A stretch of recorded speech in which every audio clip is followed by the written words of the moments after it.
or these hormones die in the process? You're taking these hormones after they have run through the cow's liver into your body. Why is that important? Because in biochemistry, we learn that there's something called secondary pass. So a chemical may be toxic in and of itself, and recombinant growth hormone is toxic.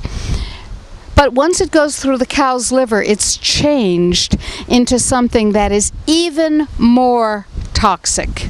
So you get both the fresh hormone, Metamorphosis into something worse. something worse. And the same is true of the antibiotics that these weakened cows are given, and of the anti-parasite drugs. What happens when you take all of these from the animal, these hormones into yourself? I mean, does your body able to eliminate these? Your body's able to eliminate a small amount of it. First of all, many of the toxins are stored by the body as a method of defense in your fat, so people get fatter. It's also a series of chemicals that distort and poison your liver, your pancreas. You find your immune system collapsing, you get cancer, you get autoimmune diseases. You know, when I graduated from medical school, from the Albert Einstein College of Medicine in 1970, which is within living memory, a couple of years ago, it was so rare to see a child with cancer, other than one kind of cancer called Wilms tumor of the kidney, that if a child came in with leukemia or a brain tumor or any other kind of tumor, every medical student, every intern, every resident was brought in to gawk at the child, and a lecture was given on the strangeness of a child with cancer. That didn't help the child at all, but it was considered education.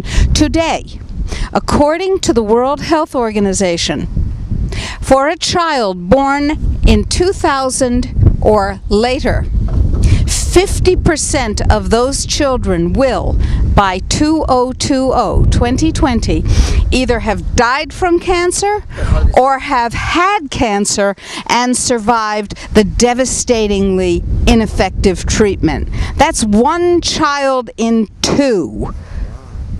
We have created an epidemic of heartbreak, an epidemic of death, and an epidemic of disaster for profit. But remember, the World Health Organization says that a sustainable planet, and that brings up nice pictures of blue sky, green grass, clean water, we all want that, right? A sustainable planet requires a population reduction of 99.0%. And the people who must die are you and your children. They want three classes of people: the aristocrats at the top of the pyramid, their servants around them to keep them clean and comfortable and fed, and the technicians at the bottom. They estimate 10% of the world's population will do. They will be allowed to survive. We built a storehouse.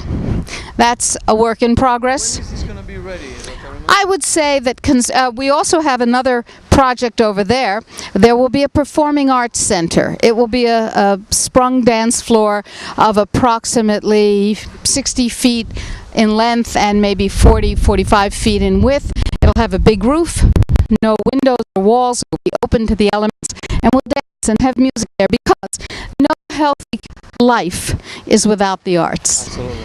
Now here we have a teaching greenhouse. This is one of several greenhouses. When will it be ready?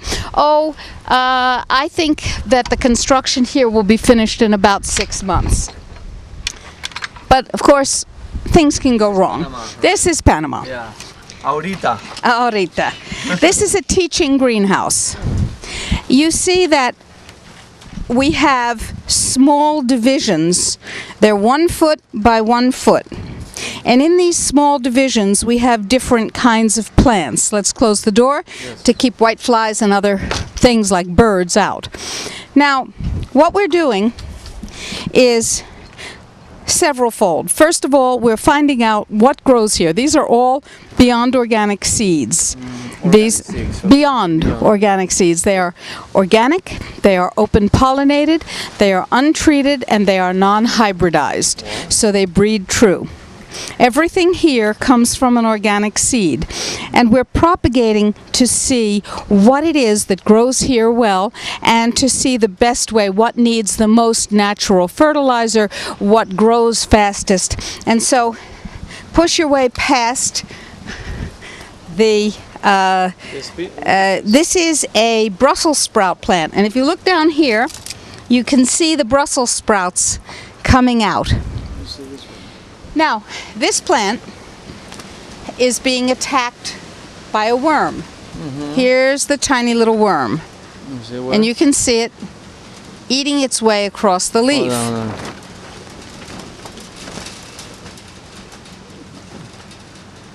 Oh, there it is. Ah, that's a worm. That's a worm. And you can see what the worm is doing. Right? Right. So, what does this tell us? Well, a conventional farmer would come out here with a pesticide and spray poison on this plant. I just killed the worm, by the way.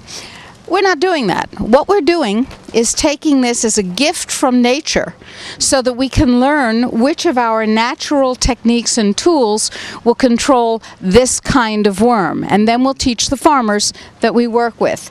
And we take every one of these adversities as a teaching opportunity. This, by the way... How can you take the worm out? Can you explain? Can you explain how you kill the worm? Or well, for instance, the first thing we're going to do now that I see that we've got this pest is we're going to fertilize. And oh, by the way, this kind of worm comes when the plant doesn't have enough water. Its immune system is weakened. So this